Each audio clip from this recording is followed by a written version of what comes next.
성스러운 주일 아침, 무더운 날씨임에도 불구하고 주님을 사랑하며 주님께 온전히 예배를 드리기 위해서 참석한 여러분들을 주의 이름으로 축복하고 환영합니다. 우리 옆에 분과 뒤에 분과 인사하십니다. 잘 오셨습니다. 반갑습니다. 주의 이름으로 축복하고 환영합니다. 고사성어 가운데에 승승장구, 파죽지세라는 말이 있습니다. 승승장구, 말 그대로 싸움에서 이긴 기세를 타고 계속 적을 물리친다 하는 뜻입니다. 파죽지세, 대나무를 쪼개는 기세라는 뜻입니다. 대나무는 처음 한두 마디만 쪼개면 그 후에는 칼만 대면 손쉽게 쪼개지는 것처럼 한 번 승기를 잡아 계속 연전연승해 간다는 말입니다. 오늘 본문의 이야기는 다윗의 승승장구, 파죽지세의 이야기입니다. 어떻게 시작을 합니까? 1절을 보면 이렇게 시작합니다. 1절 한번 읽어보실까요? 시작. 그 후에 다윗이 블레셋 사람들을 쳐서 항복을 받고, 아멘. 1절을 보면 다윗이 블레셋 사람들을 쳐서 완전히 항복했습니다. 여러분, 블레셋 민족이 어떤 민족입니까? 마지막까지 가나안 땅에 남아서 이스라엘을 괴롭혔던 세력이 블레셋 군대입니다. 그런데 이제 비로소 이스라엘이 가나안 땅을 온전히 차지하게 된 겁니다. 또 2절 보실까요? 2절 어떻게 시작합니까? 2절 시작. 다윗이 또 모압을 쳐서 그들로 땅에 엎드리게 하고, 다윗이 또 모압을 쳐서 땅에 엎드리게 했습니다. 굴복시켰다는 말입니다. 이렇게 이스라엘이 가나안을 넘어 요단 동편까지 그 지경을 넓혀가기 시작하게 된 것입니다. 3절에서 8절 계속해서 보면 다윗이 하닷 에셀을 중심으로 아람의 연합군을 격파했다고 했습니다. 이스라엘 요단 동북방 일대까지 그 영토를 확장하게 했다고 했습니다. 또 9절에서 10절을 보면 하미드왕 도이가 다윗에게 화해를 청했습니다. 이스라엘이 가나안 땅 저 북쪽까지 그 영향력을 미치게 된 것입니다. 그것으로 끝이 아닙니다. 11절에서 13절을 보니까 다윗이 에돔까지 정복했다는 겁니다. 이스라엘이 요단 서남쪽 일대까지 그 영토를 확장하게 된 것입니다. 이 영토 확장하면 고구려의 광개토 대왕을 손꼽을 수가 있죠. 마치 광개토 대왕처럼 계속해서 승전기를 울리고 나간 겁니다. 오늘 본문은 처음부터 끝까지 승승장구, 파죽지세 이야기입니다. 그런데 오늘 본문에서 주목할 것은 6절과 14절 말씀입니다. 다윗이 어디로 가든지 여호와께서 이기게 하시니라. 14절에 보니까 다윗이 어디로 가든지 여호와께서 이기게 하셨다라. 다윗이 승승장구, 파죽지세의 승리 이야기를 성경 기자가 의도적으로 여호와께서 이기게 하셨다 거듭 강조하고 있습니다. 이 말은 다윗이 잘 싸워 이긴 것이 아니라 하나님께서 이기게 하셨다는 말씀입니다. 보통의 경우 나라들이 강대국과 싸우면 약소국가가 집니다. 그런데 다윗 시대는 그렇지 않았습니다. 아무리 강한 나라와 싸워도 다윗이 이겼습니다. 이유가 뭡니까? 할렐루야. 하나님께서 다 이기게 하셨더라. 하나님께서 아브라함을 처음 부르실 때에 풍요로운 하란 땅에서 잘 살고 있는 아브라함을 부르셔서 아브라함을 더 열악한 가나안 땅으로 가라고 하십니다. 그런데 아브라함은 가나안 땅에서 더 형통한 삶을 산 것을 알 수가 있습니다. 바다의 모래알처럼 하늘의 별처럼 자손이 번성했다. 그 이유는 좋은 땅에서 살아서가 아니라 하나님께서 아브라함에게 어떤 축복을? 이기게 하는 축복을 주셨기 때문인 줄로 믿습니다. 요셉도 어디를 가든지 형통했습니다. 노예로 팔려도 감옥에 갇혀도 요셉은 형통했습니다. 그 이유는 하나님께서 요셉과 함께 하셨기 때문입니다. 반대로 사사기를 보면요, 여호수아가 죽은 후에 이스라엘 백성들은 하는 일마다 잘 안 됐어요. 전쟁에서 지고 기근에서 시달렸습니다. 그 이유는 이스라엘 백성들이 하나님을 떠난 삶을 살았기 때문입니다. 그래서 어디로 가든지 재앙을 만난 것입니다. 사사기 2장 15절에 보니까 그들이 어디로 가든지 여호와의 손이 그들에게 재앙을 내리시니, 이스라엘 백성들이 어디로 가든지 재앙이 따라온 이유는 하나님께서 그들과 함께하지 않았기 때문입니다. 그러니 도무지 형통할 수가 없었습니다. 이를 볼 때 전쟁에서의 승리나 일상생활의 형통은 우리의 능력에 달려있는 것이 아님을 알 수 있습니다. 하나님과 함께하는 삶에 달려있는 줄로 믿습니다. 우리가 하나님 보시기에 합당하면, 우리가 하나님이 기뻐하시는 삶을 사면 어떤 전쟁도 이길 수 있습니다. 어디를 가든지 형통할 수 있습니다. 왜? 하나님께서 은혜를 베푸시기 때문에, 하나님이 나를 인도하시기 때문에. 그러나 우리가 하나님 보시기에 합당한 삶을 살지 않을 때는 우리 힘이 아무리 막강해도 전쟁에서 패합니다. 어디를 가든지 형통하지 못할 것입니다. 하나님께서 은혜를 베풀지 않으시기 때문입니다. 이것을 우리들의 삶에 적용해 볼 수가 있습니다. 내 자녀들이 아무리 좋은 대학을 나오고 좋은 직장을 다녀도 좋은 배우자를 만나도 행복하게 잘 사는 것이 아닙니다. 내 자녀들이 하나님을 떠나 산다면 아무리 좋은 여건 속에서 살아도 불행해질 수도 있습니다. 집이 좁고 월급이 적어도 불행한 것은 절대 아닙니다. 내 배우자와 내 자녀 때문에 불행한 것도 아닙니다. 내가 지금 하나님 보시기에 아름다운 삶을 살지 못하기 때문에 불행한 겁니다. 나의 노후가 보장되고 내가 건강하다고 행복하게 잘 사는 것도 아닙니다. 내가 하나님과 함께하는 자가 되어야 합니다. 다윗처럼 하나님 보시기에 합당한 자가 되면 노후가 보장되지 못하고 내 건강에 문제가 있다고 해도 잘 살 수 있습니다. 초가에 살아도 하나님과 함께하면 행복하고, 아멘. 궁궐에 살아도 하나님과 함께하지 않으면 불행한 것입니다. 어떤 분은 없이 살아도 항상 행복하고 싱글벙글 기쁘게 사는 사람이 있습니다. 그런데 어떤 사람은 통장에 엄청 많은 돈이 쌓여 있어도 늘 근심과 걱정이 가득한 사람이 있습니다. 높은 산이, 거친 들이, 초막이나 궁궐이나 내 주 예수 모신 곳이 그 어디나 하늘나라. 오늘 주님과 동행하는 여러분의 삶이 하늘나라의 복된 기쁨의 삶이 되기를 예수님의 이름으로 축복합니다. 다윗과 사울이 그것을 잘 보여주고 있습니다. 다윗은 광야에 도망 다니면서 살았지만 하나님께서 함께 하셨기 때문에 그의 삶은 형통한 삶을 살았습니다. 그러나 반대로 사울은 궁궐에 살았지만 하나님이 함께하지 않으니까 불행한 인생이 되고 그렇게 살다가 죽고 만 것입니다. 그러므로 우리가 애써야 할 것은 하나님 보시기에 합당한 자가 되는 것입니다. 하나님과 함께하는 자가 되는 것입니다.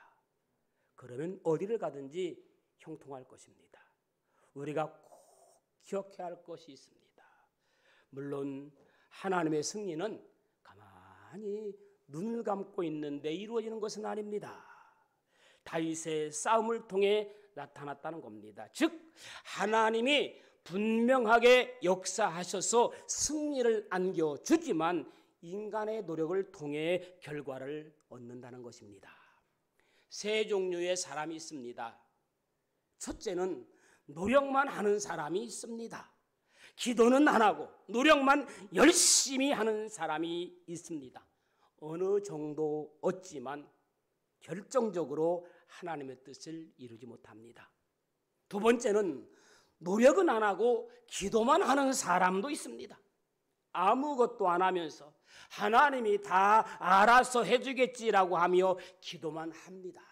그러나 그것도 하나님이 기뻐하시는 삶은 아닙니다. 세 번째, 노력하면서 기도하는 사람이 있습니다. 노력만 해도 안 되고 기도만 해도 안 됩니다. 먼저 기도하고 하나님께 여쭤보고 하나님의 힘을 얻고 나가서 노력하는 거예요.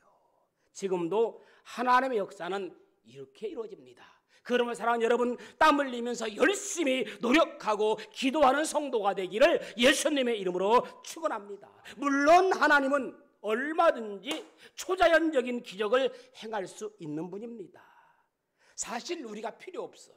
그냥 혼자서 하나님이 다 하시면 돼요. 그런데도 굳이 우리 같은 사람을 부르셔서 자녀로 만드시고 사명을 주시고 이것 좀 해라 라고 말씀하십니다. 내 도움이 전혀 필요 없으신 분이 나를 사용한 것이 기적입니다. 할렐루야. 난 그렇게 생각해요. 부족한 나를 하나님께서 조그만 일을 감당할 수 있는 모퉁이돌 되게 하신 게 얼마나 감사한지 몰라요.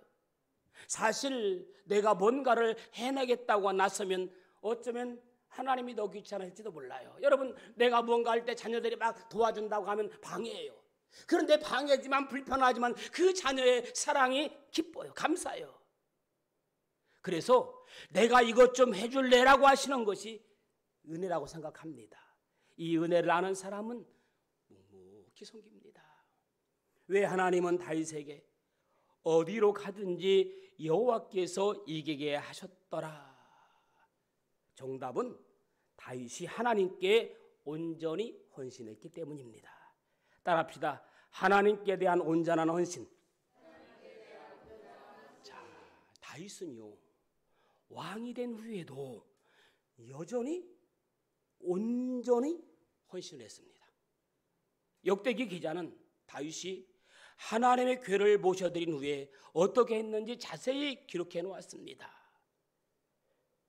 역시 주된 관심은 다윗이 하나님 앞에서 어떻게 했느냐. 우리가 그런 말을 자주 사용합니다.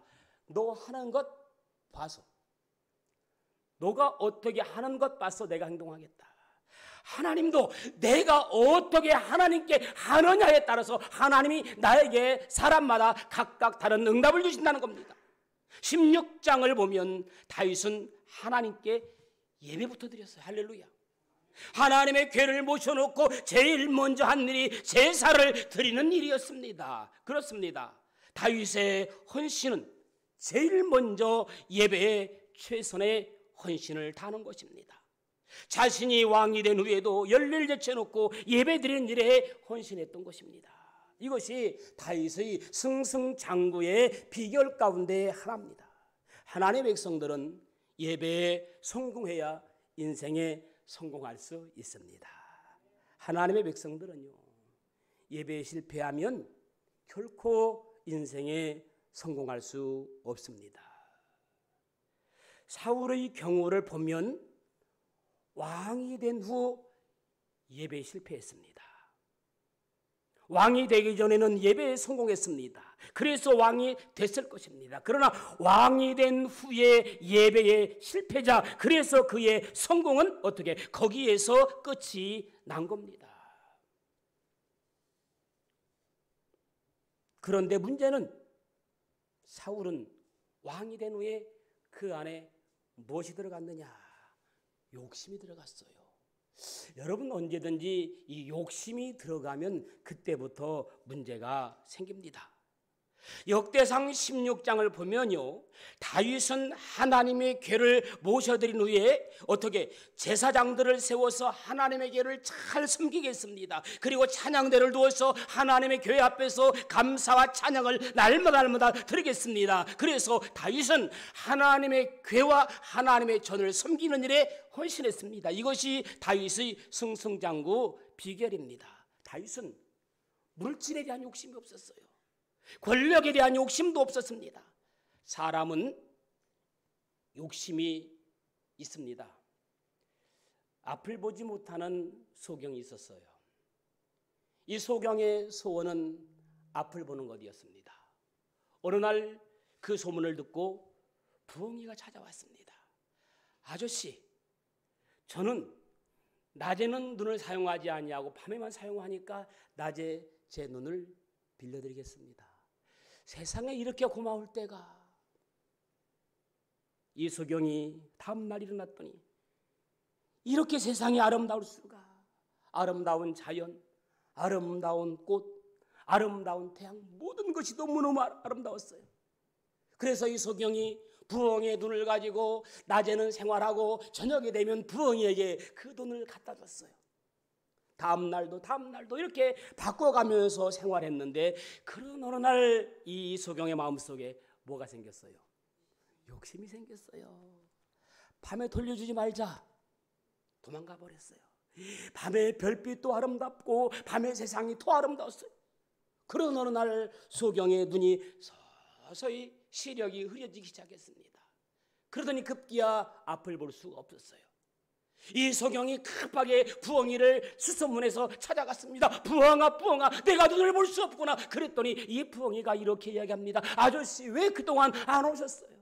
아저씨가 오시지 않기 때문에 나는 먹이를 구할 수가 없어서 지금 내가 시름시름 앓고 있습니다. 그러더니 이 부엉이는 그만 죽고 말았습니다.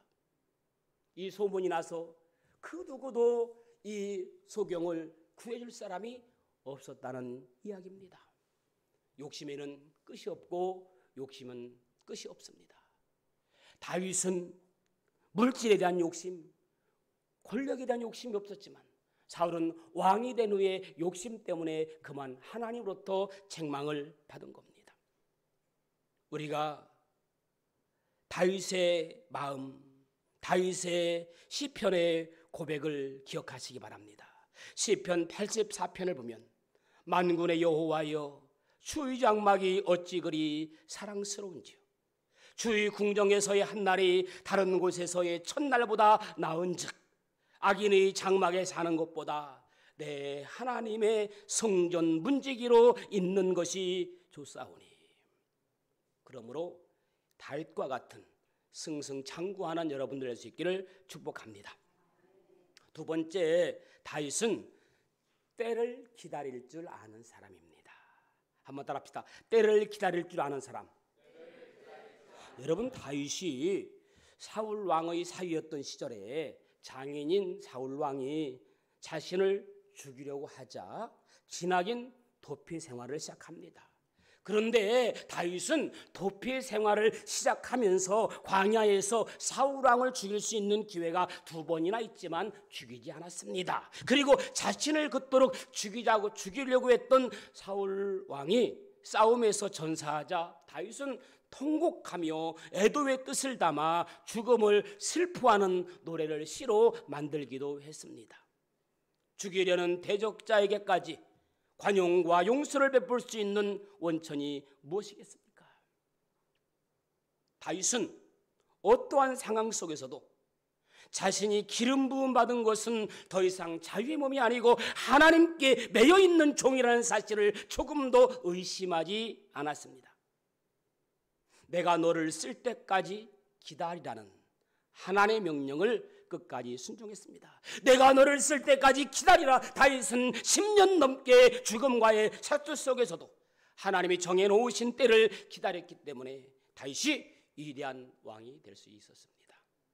저런 기다림하면 제일 먼저 누가 떠오릅니까? 노아가 떠오릅니다. 하나님께서 노아에게 산꼭대기에 배를 만들라고 하면서 비 올 때까지 기다리라. 노아는 산꼭대기에서 배를 만들면서 120년을 기다렸다고 했습니다. 사실 대부분의 일을 그르치는 경우가 조급함 때문입니다. 한국인처럼 성질 급한 민족이 없을 겁니다. 예를 들어보면 버스나 택시를 잡으려고 할 때 도로에 나와서까지 기다리는 민족이 한국 사람이에요. 횡단보도를 건널 때 뒤에 있는 것이 아니라 횡단보도 한 발짝 앞에 나가서 기다리는 민족이 우리들의 습성입니다. 스포츠 경기 끝나기 전에 미리 경기장을 빠져나갑니다. 보통 제가 야구를 가끔 보는데 한 8회쯤 되면 서서히 나가버려요. 이미 게임이 끝난 줄 알고. 그분은 진정한 스포츠가 뭔지를 몰라요. 야구는 그야말로 투아프토인데 한 8회쯤 되면 이미 가버려요. 그럼 내가 생각했던 것보다 완전히 게임이 두 바퀴 지는 경우가 종종 있습니다. 사람들은 어떤 말을 할 때 말을 끊습니다. 그래서 결론이 뭔데? 라고 묻습니다. 이 몇 가지 상황이 꼭 저와 여러분들의 모습이라고 생각되지 않습니까? 예수님도 때를 기다리셨습니다. 아직 내 때가 이르지 아니하였다. 아직 내 때가 차지 아니하였다. 종종 말씀하십니다. 다윗이나 예수님의 경우처럼 죽음이라도 큰 위험이 도사리고 있는데도 인내하고 때를 기다리는 것이 진정한 순종인 줄로 믿습니다. 순종하는 자에게는 다윗과 같은 왕권도 주시고 물권도 주시고 번영의 복을 주실 줄로 믿습니다. 마지막 세 번째, 기도하는 사람입니다. 할렐루야. 따라합시다. 기도하는 사람. 하나님은 언제나 기도하는 사람을 도우고 이기게 하십니다. 우리 선미자 집사님 기도한 것처럼 제가 필리핀 선교지를 내일 가는데요. 한 달 전부터 우리 친한 친구, 늘 자주 하는 목사님이 필리핀의 담임 목사를 취임한다고 저보고 자꾸 가자고 그래요. 대답은 했는데 차일피일 미루게 된 적이 있습니다. 근데 제 마음속에 어떤 마음이 생겼냐면, 그래, 우리 집사님 기도한 것처럼 필리핀에 가서 십자가를 그 오지에 있는 현장에 있는 사람들에게 걸어줬으면 좋겠다, 그런 마음이 들었어요. 그리고 고민하고 있는데 우리 또 마침 우리 대표님 오셨는데, 처갓집 양념 대표이신 우리 김석주 회장님이 이렇게 지난주 오셨을 때 지나가시다가 필리핀 선교 한번 가고 싶다고 십자가를 걸어주고 싶다고 그랬더니 바로 그 자리에서 다녀오라고. 뭐가 걱정이냐고. 그래서 제가 어쨌든 내일 다녀오게 됩니다. 저는 마음속에 감동이 있어요. 기쁨이 있어요. 막 설레요. 야, 그 필리핀에 있는 현지인들에게 예배를 전하면서 목에 십자가를 걸어주고 저들에게 예수를 알게 하시고 성령의 체험을 하게 하시고 얼마나 마음이 들떠있고 흥분되는지 몰라요. 여러분들도 제가 다녀올 때까지 저를 위해서 기도해 주시고 그 필리핀 현장의 교회에서 성령의 뜨거움의 역사가 있기를 여러분 기도해 주시기를 바랍니다. 그렇습니다. 하나님은 언제나 기도하는 사람을 도우시고 이기게 하십니다. 기도하면 승리합니다. 기도하면 하나님이 도우십니다. 기도할 때 천사들이 동원됩니다. 기도할 때 성령이 역사합니다. 기도는 하나님께 주신 무기의 실제적인 원동력입니다. 여러분, 우리는 기도에 무기가 있는데 무엇을 염려하고 걱정하고 근심합니까? 혹시라도 오늘 여러분 가운데 기도의 제목이 있습니까? 고민거리가 있습니까? 근심거리가 있습니까? 예수님께 기도함으로 모든 문제를 해결받고 돌아가는 여러분들 되어지기를 주님의 이름으로 간절히 축원합니다. 육신의 질병이 해방될 줄로 믿습니다. 사무엘상 7장 13절에 보니까 이에 블레셋 사람들이 굴복하고, 아멘, 사무엘이 사는 날 동안에 블레셋 사람을 막으시매, 기도의 사람 사무엘 한 사람 때문에 사무엘이 사는 날 동안 하나님께서 이스라엘을 보호해 주신 줄로 믿습니다. 기도하는 여러분 한 사람 때문에 여러분의 가정이 살고, 기도하는 나 한 사람 때문에 우리 교회가 살고, 기도하는 나 한 사람 때문에 우리의 이웃의 평화를 만들 수 있기를 예수님의 이름으로 축원합니다. 그렇습니다. 언제나 기도하는 한 사람이 나라를 지킵니다. 언제나 기도하는 한 사람이 우리의 가정을 지킵니다. 우리 교회가 지금까지 지속되어지고 아름답게 이어가는 기도하는 여러분들이 있기 때문인 줄로 믿습니다.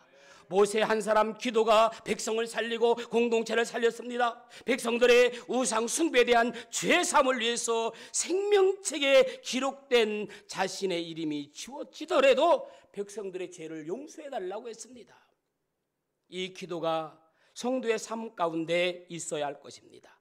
믿음의 기도를 통해 가정과 교회, 나아가 민족을 살리는 기도의 사람 되어지기를 예수님의 이름으로 축원합니다. 말씀을 마무리합니다. 여러분, 기도는 우리로 하여금 승리의 삶을 살게 하는 하나님의 능력, 하나님의 자녀의 특권임을 믿으시기 바랍니다. 시편 46편에 보니까 하나님은 우리의 피난처시요 힘이시라. 환난 중에 만날 큰 도움이시라. 그러므로 땅이 변하든지 산이 흔들려 바다 가운데에 빠지든지 바닷물이 솟아나고 뛰놀든지 그것이 넘침으로 산이 흔들릴지라도 우리는 두려워하지 아니하리로다. 여호와께서 이기게 하시느니라.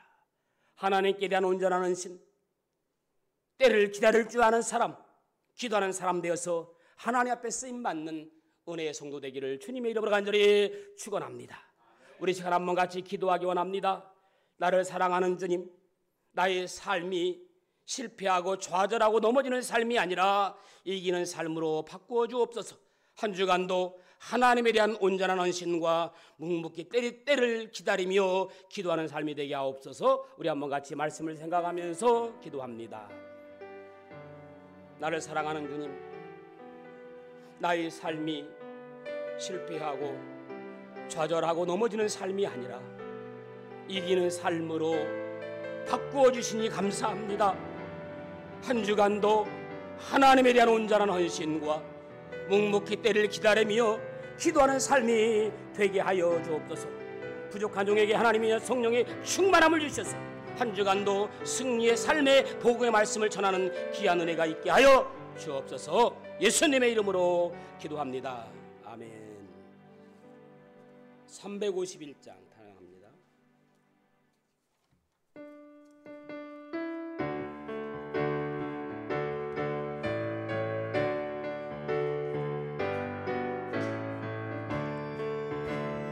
내